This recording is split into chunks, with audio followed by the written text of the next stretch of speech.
દહેગામમાં એક સાથે 8 યુવાનોના મોતથી આક્રંદ છવાયો છે। વાસણા સોગઠી ગામમાં મોતથી ગામ પૂરું શોકમાં ગરકાવ થયું છે। મૃતક યુવાનોની અંતિમ યાત્રામાં આખું ગામ હિબકે ચડ્યું છે। અંતિમ યાત્રામાં મોટી સંખ્યામાં લોકો જોડાયા છે। ભાજપ સાંસદ હસમુખ પટેલ, ધારાસભ્ય બલરાજસિંહ પણ અંતિમ વિધિમાં હાજર રહ્યા હતા। એક બાળકને બચાવવા જતા એક બાદ એક 8 યુવાનોના મોત નીપજ્યા છે। પૂરું ગામ હિબકે ચડ્યું છે। અંતિમ યાત્રામાં અનેક લોકો જોડાયા છે। મોટી સંખ્યામાં અંતિમ યાત્રામાં લોકો હાજર રહ્યા છે। તો દહેગામમાં એક સાથે 8 યુવાનોના મોતથી આ કરુણાંતિકાથી આક્રંદ છવાયો છે, અરેરાટી વ્યાપી છે। વાસણા સોગઠી ગામ પૂરું શોકમાં ગરકાવ થયું છે।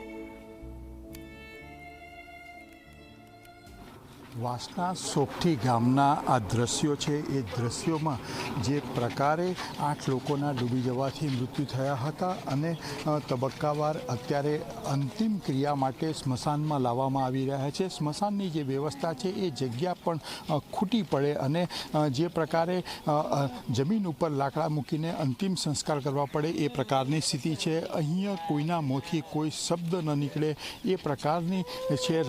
સમગ્ર ગામ મગ્ન થયું છે। માત્ર ગામમાં જ નહીં પણ જેને પોતાના દીકરા ભાઈઓ ગુમાવ્યા છે એની વેદનાના અવાજો પણ અહીં સંભળાઈ રહ્યા છે। એ પ્રકારના દ્રશ્યો ગામમાં સીધી રીતે સર્જાયા છે। અત્યારે જે અંતિમ સંસ્કાર માટે અહીંયા આવ્યા છે અને અંતિમ સંસ્કાર કરવામાં આવશે, પણ જે પ્રકારની દુઃખદ ઘટના આ ગામમાં બની છે એ ગામમાં ક્યાંક ને ક્યાંક કહી શકાય કે આજે ચૂલો પણ નહીં સળગે પણ અગ્નિદાહ થી અગ્નિ પ્રગટ થશે એ પ્રકારની વાત પણ સામે આવી રહ્યા છે। આ અત્યારે સ્મશાનમાં છીએ। સ્મશાનમાં આપ જોઈ શકો છો કે તબક્કાવાર રીતે જે મૃતદેહો આવતા જાય છે એમ ગોઠવીને અંતિમ ક્રિયાની તૈયારીઓ કરવામાં આવી રહી છે। આ સમગ્ર ગામમાં જે પ્રકારની સ્થિતિ છે એ સ્થિતિ અંતર્ગત જોવા જઈએ તો અહીંયા જે અંતિમ સંસ્કાર માટેની જે વ્યવસ્થા કરી છે એ વ્યવસ્થાના ભાગરૂપે પણ અહીંયા જે પ્રકારે તબક્કાવાર રીતે લાઇનસર રીતે વ્યવસ્થા કરવામાં આવી છે। તમામ 8 મૃતદેહો એક જ ફળિયામાં રહેતા યુવાનો હતા। 35 વર્ષથી લઈને 16 વર્ષથી 35 વર્ષના આ 9 યુવાનો જે ભવિષ્ય હતું, પરિવારનું ભવિષ્ય હતું, એ આજે બુઝાઈ ગયું છે અને તેના અંતિમ સંસ્કાર અહીંયા કરવાની આખરી તૈયારીઓ પણ કરી લેવામાં આવી છે। એટલે ક્યાંક ને ક્યાંક આ પ્રકારની ઘટના છે એ ન બને એ માટે પ્રશાસને પણ ક્યાંક ને ક્યાંક જે પગલાં લેવા પડે એ પગલાં લેવા પડશે। માત્ર જાહેરનામું પ્રગટ કરીને સંતોષ પ્રશાસન ન માને, નહીં તો આવા અનેક પરિવારોના જે દીવો છે એ ઓલવાઈ જશે।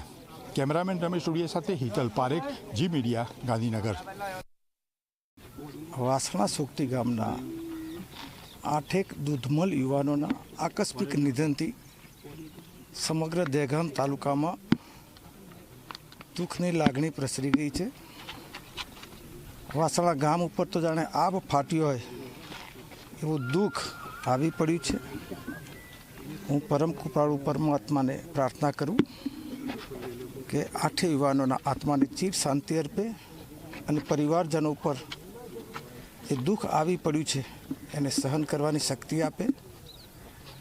હું અને દહેગામના ધારાસભ્ય બલરાજસિંહ ચૌહાણ બંને જણા રાજ્ય સરકારના આ પરિવારોને મુખ્યમંત્રી રાહત ફંડમાંથી યોગ્ય સહાય મળે એ માટે રજૂઆત કરવાના છીએ।